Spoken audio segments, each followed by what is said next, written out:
न किसी को पाव पड़ने दिए, न किसी को व्यक्तिगत हार डालने दिए। ये बाबा की महान धर्म। आज यहाँ हम लोग बैठे, अब यहाँ किसकी जात क्या है किसी को नहीं मालूम, पर बाबा ने जो मानव धर्म में बताया है, मानव की जात एक ही है, मानव की जात एक ही है। यह बाबा ने सिद्ध कर दिया। और ये मानव धर्म बाबा ने जो हमें दिया है, बाबा ने ऐसी सोच रखकर जो गोर गरीब मानव और दुखी तक यह कृपा पहुंचे। और आज बाबा के जो उद्देश्य है वो हर गोर गरीब मानव के तक यह कृपा पहुंच रही है और उनके परिवार में यह काम कर रही है। शिकवन, विनती और प्रार्थना हम सभी को मिली कि नहीं मिली है? उसमें बाबा ने इतने श्रद्धा से शिकवन रखी है कि यहाँ मैं 3 घंटे भी माइक पे बोलूं तो कोई अर्थ नहीं है क्या? पूरा खुला खुला लिख दिया बाबा ने अपने परिवार के लिए क्या करना है, अपने भगवान को अपने साथ रखने के लिए वो क्या करना है, पूरा लिख के दिया है। एक निवाली लिखा है,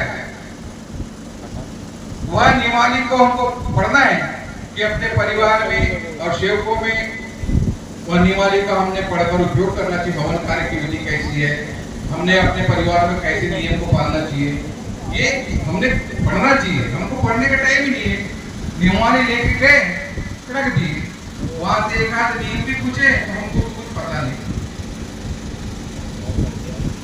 बाबा ने ऐसी शिकवन नहीं दी। यह मार्ग करेक्ट का है, यह मार्ग दैविक शक्ति है, जो बोलो सो होता है। तो यह शब्दों का मार्ग है। बाबा ने हमें शब्दों में ही भगवान बताए।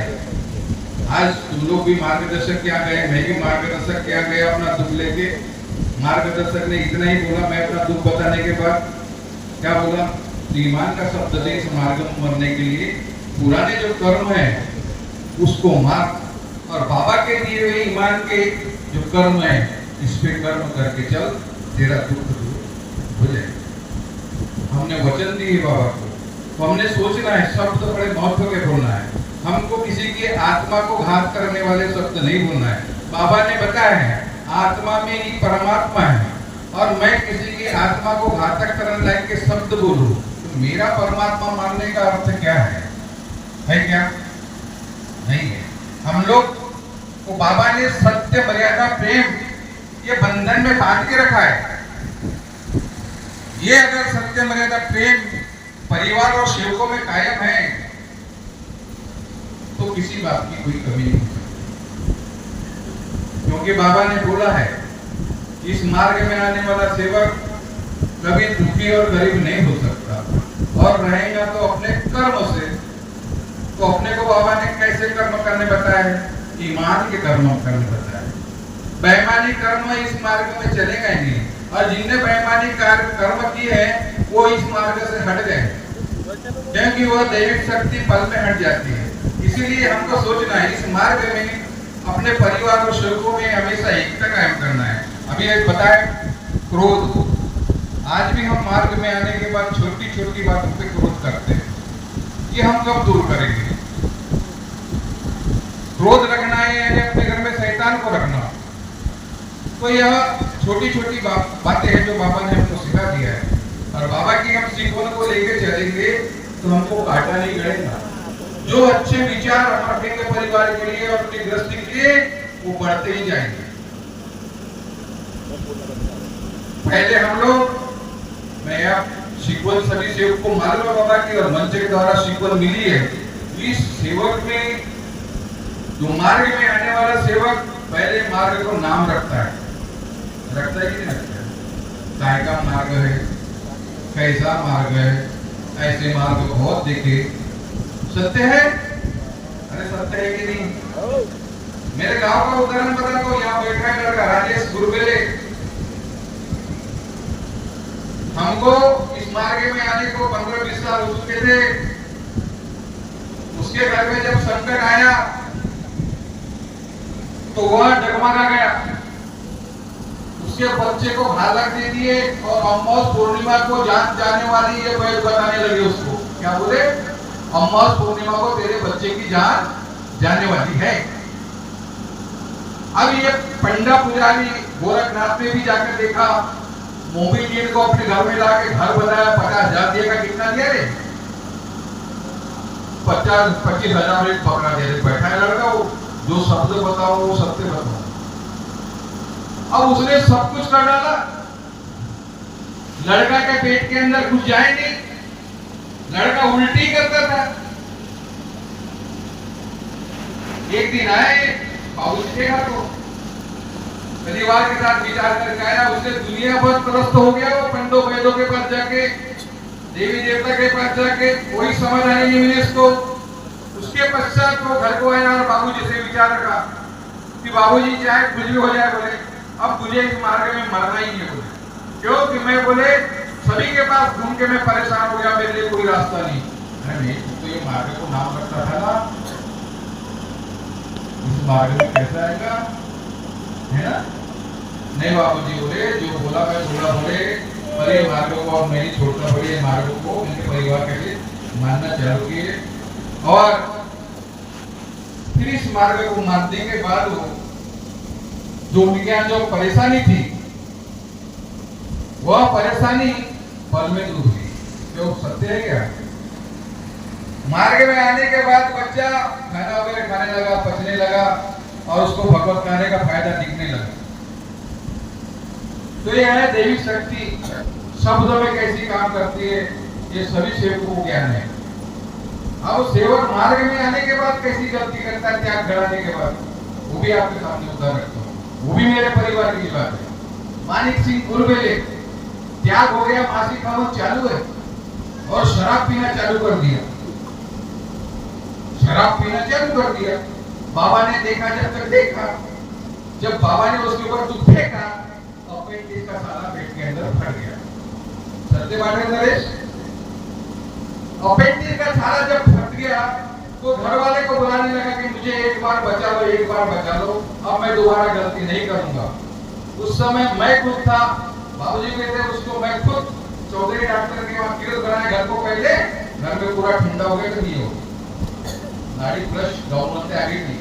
मैं जब चौधरी डॉक्टर के ले गया तो बोले इनको तुरंत ब्लड लगेगा और तुरंत ऑपरेशन करना पड़ेगा, पाइजन शरीर में फैल रहा है। उस समय मेरे साथ 2-3 लोग खड़े थे, बोले ब्लड आप तुरंत लाओ। भगवान को विनती किया, तुरंत मैं अपना ब्लड देने गया, ब्लड बैंक से लाया, ब्लड दिया, ऑपरेशन कराया। ऑपरेशन सक्सेस होने के बाद थोड़ा लीकेज रह गया था, वो बाद में आराम हो गया। और हम लोग आराम होने के बाद फिर से त्याग कराया, फिर से हवन कार्य न किया। आज परिस्थिति अच्छी है और आज अपने घर में आनंदमय जिंदगी। तो इस मार्ग में आने के बाद उल्लंघन करने की कोशिश न करे। दैविक शक्ति छोड़ने वाली नहीं है, ना मुझे न छोड़ेगी ना आपको छोड़ेगी, क्योंकि यह मार्ग शब्दों का है, विचारों का है, कर्मों का है। तो इसलिए इस मार्ग में आने के बाद अभी पाचे जी ने या किसी ने बताया कि कृपया दारू पीकर आना मना है। तो अब इस वहां पे एक सिंबल है, उस सिंबल को देखो, उस सिंबल में क्या लिखा है। हमको सोचना है अपने घर में, चाहे मेरा सगा भाई हो, चाहे कोई रिश्तेदार हो या कोई भी हो, दारू पीकर आता है तो उसको छोड़ दो कि भैया तेरे यहाँ मेरे लिए जगह नहीं है। बोलने में क्या है? अरे आज दूसरे का करो नहीं पी के आएंगे ना आपके साथ पी के नहीं आएगा आपके घर, पर हम लोग उसको तो गले लगाते, खाना पड़ता। अभी राखी आ गई है, राखी में हम क्या करेंगे? चुकला म्हणून दुखला, चुकला म्हणून दुखला, सांगतेस कुणाला? तत्व शब्द निमाने वागतेस का? विचार आपल्या मनाला। तर या मनीप्रमाणे आपल्याला शिकायचं आहे। चूक झाली तरी माझ्यापासून, चांगलं बोललो तरी माझ्यापासून, वाईट बोललो तरी माझ्यापासून, हे शिकणे गरजेचं असते।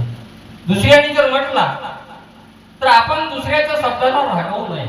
राग जो हा शब्द आहे आमच्या सर्वांचा शत्रू आहे, लक्षात ठेवायचा आहे।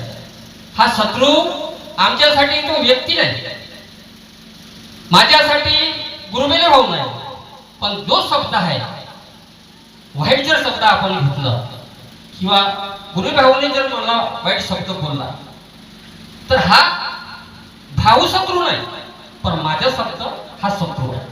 तर सर्वांच्या मुखकमलापासून जो शब्द चांगला जर निघाला तो परमेश्वर आहे, म्हणजे परमेश्वराचा शब्द आहे।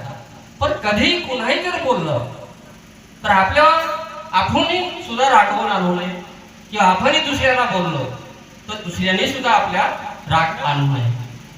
ही बाबांची शिकवण आहे. नाहीतर काय असते, हा जो शब्द आहे शत्रू, राग, राग, क्रोध, अजून काही जे शब्द आहेत आपल्या कुटुंबात जर वाईट शब्द रागाच्या भरात मुलाबाळांना जर आपण बोलून घेतलं तर त्याचा परिणाम आपल्या मुलाबाळावर येऊ शकते किंवा आपल्यावर येऊ शकते.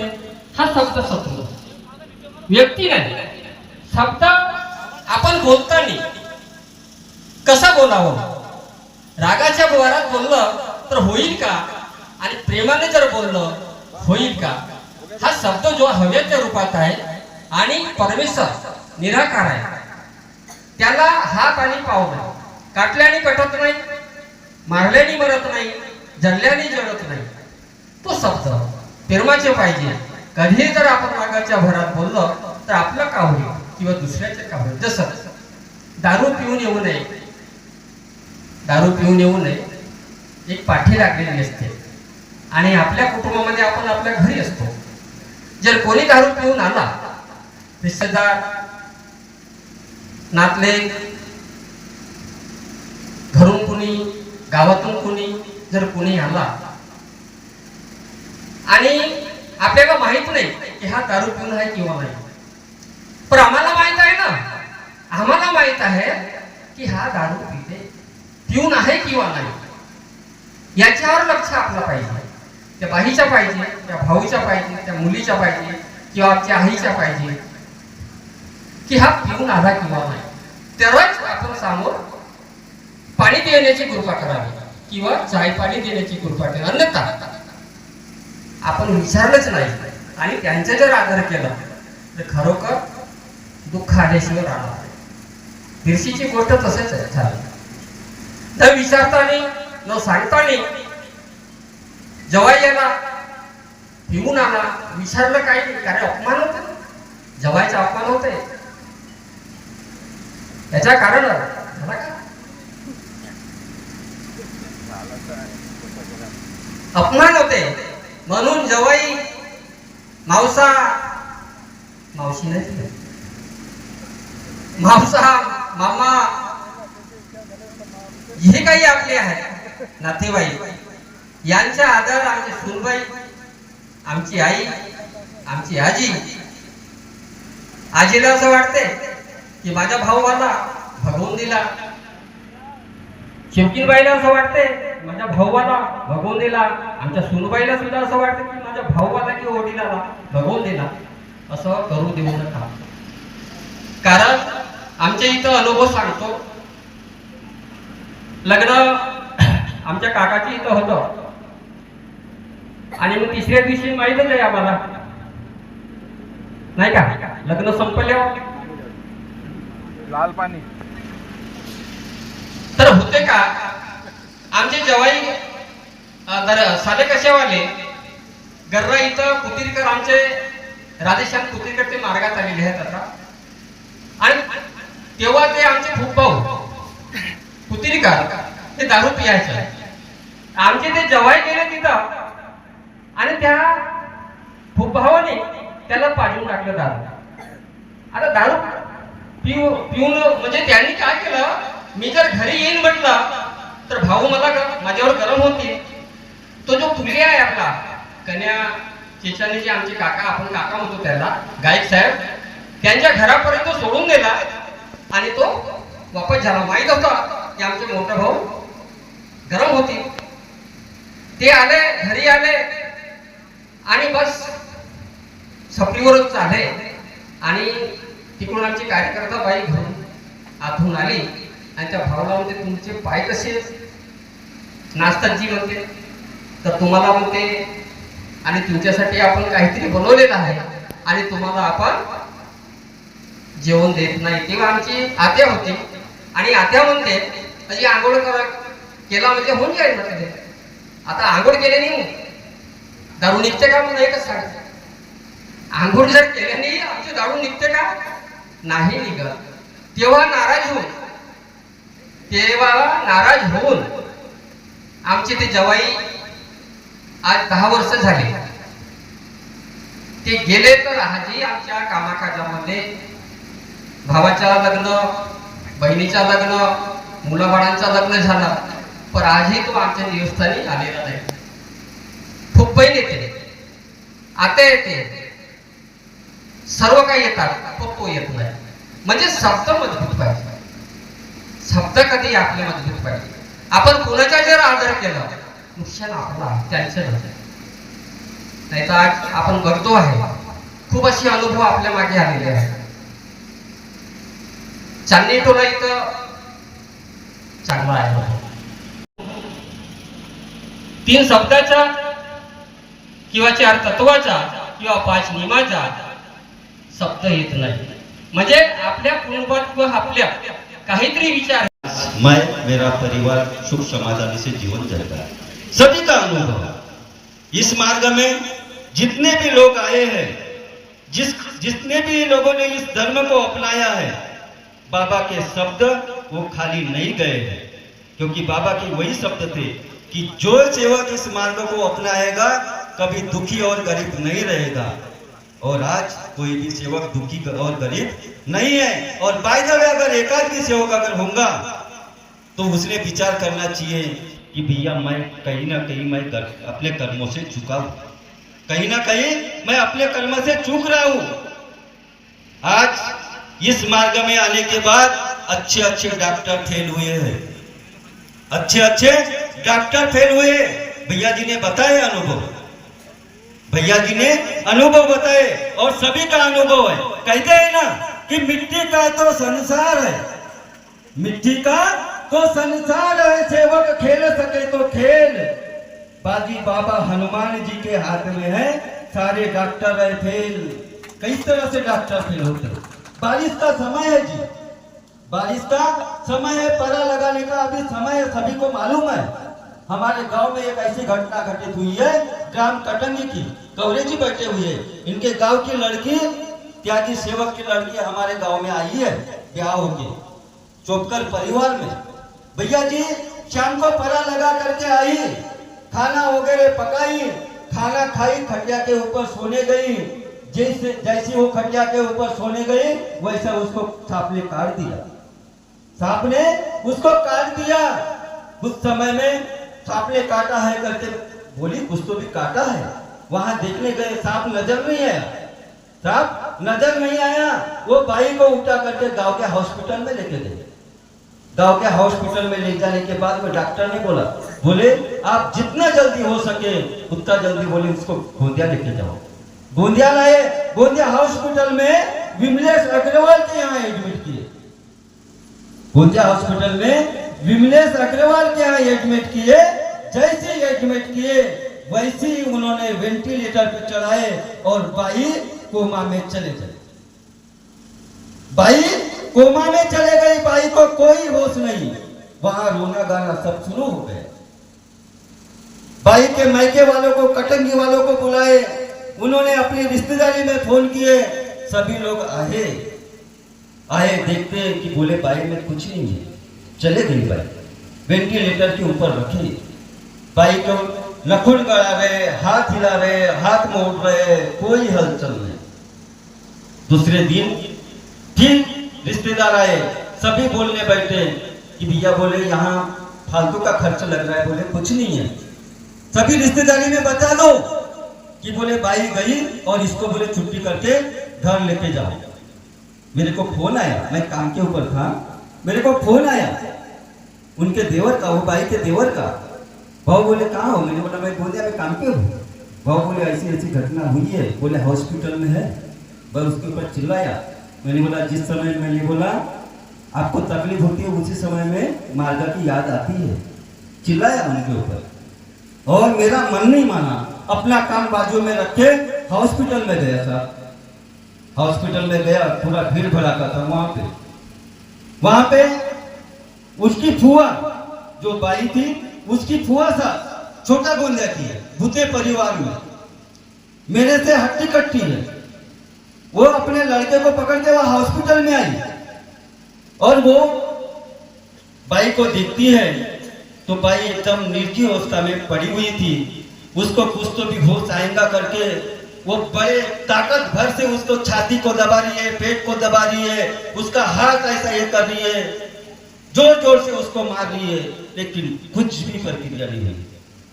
उस समय में कटंगी से जिनका मैका था उनका भाई और उनकी माँ देखने आई। देखो सेवक कैसा ध्येय बदले थे। उनको विश्वास था कि मेरे लड़की ने क्या क्या कार्य किए एक भगवान के, मेरे लड़की ऐसी हो नहीं सकती, विश्वास था उनको। लेकिन जिनके यहाँ ब्याह करके दिए वो बेचारा पिदारी था, उसको विश्वास नहीं था। उस समय में वो दिनेश चोपकर जिनके यहाँ ब्याह करके गई है, दिनेश चोपकर उसको पकड़ के वो लड़की के भाई ने अपने साथ में कुशराम काका जी के यहाँ लेके गए। कुशराम काका जी के यहाँ लेके गए और पूरी आपत्ति बताने के बाद फिर से आए हॉस्पिटल, तीर्थ बना के पिलाए, कुछ भी हलचल नहीं। उतने समय मैं गया और एक दो सेवक थे। मेरे को पता नहीं क्या भगवान ने ऐसे क्या बुद्धि डाल दिया, मैं किसी की कोई बातें नहीं सुना और डायरेक्ट उनको बोला, मैंने बोला एक काम करो, आप 108 बार का तीर्थ बनाओ। तीर्थ बनाने के लिए तो पता दिया, लेकिन फिर मैंने विचार किया, मैंने बोला आदेश, क्योंकि भगवान आदेश के ऊपर है। पहले तो वो दिनेश चोपकर और लड़की का भाई कुशराम काका जी के निवास स्थल पर गए, वहां से विचार लेके आए और उन्होंने जो विचार दिए वो कार्य उन्होंने किए। लेकिन मैंने बोला मार्गदर्शक के सलाह अनुसार मैं बीच में बोल दिया, मैंने बोला आप फिर से जाओ कुशराम काका जी के यहाँ और फिर से उनको बताओ कि काका जी ये तीर्थ में कोई लाभ नहीं मिला। देखो भगवान की कृपा ऐसी हुई, जैसे शब्द मेरे मुंह से निकले वैसे शब्द कुशराम काका जी के मुंह से निकले और उन्होंने भी 108 बार के तीर्थ बनाने का आदेश दे दिया। 108 बार का तीर्थ वहां पे जब बनाए ना, जैसे उसको तीर्थ बना के पिलाए वैसी उसकी आंखों की पपनियां हिलने लगी, वैसी उसकी आंखों की पपनियां हिलने लगी, वेंटिलेटर चलने लगा। सबको ऐसा लगा कि नहीं है। फिर से उन्होंने 71 बार का तीर्थ बनाए, तीर्थ बना के पिलाए, हल्का सा होश आया। होश आने के बाद में फिर उनको ऐसा लगा कि नहीं अभी कुछ नहीं हो सकता। डॉक्टर भी हैरान हो गए कि बोले जो भाई कोमा में चले गई और कोमा से आने के लिए बोले समय लगता है। बोले ऐसा क्या हो गया कि बोले ये भाई दल से कोमा से बाहर आ गई। फिर वहां से उन्होंने फिर से और एक बार तीर्थ बना के दिए, ऐसा 3 बार तीर्थ बना के दिए। बाई को पूरी तरह से होश आया। होश आने के बाद बाई को जनरल वार्ड में डाल दिए और 2 दिन के बाद फिर छुट्टी हुई और छुट्टी होने के बाद दिया आज उन्होंने मार्ग शुक्र है मेरे पास से कार्य शुरू हुआ। कैसी कृपा है भगवान की। इसलिए कहते हैं ना कि फूल तो बहुत है, फूल तो बहुत है, लेकिन भैया गुलाब में भी कांटे होते हैं। फूल तो बहुत है, गुलाब में भी कांटे होते हैं। हमें तो बिच्छू का मंत्र भी याद नहीं है, लेकिन सांप का जहर निकालने की ताकत भी रखते हैं। इतनी कृपा हमारे महामानव महान त्यागी बाबा जुमजो जी ने हमें दिया है। इतना ही कहकर मैं अपने शब्दों को विराम देता हूँ और सभी से नमस्कार लेता हूँ। सभी को नमस्कार, धन्यवाद।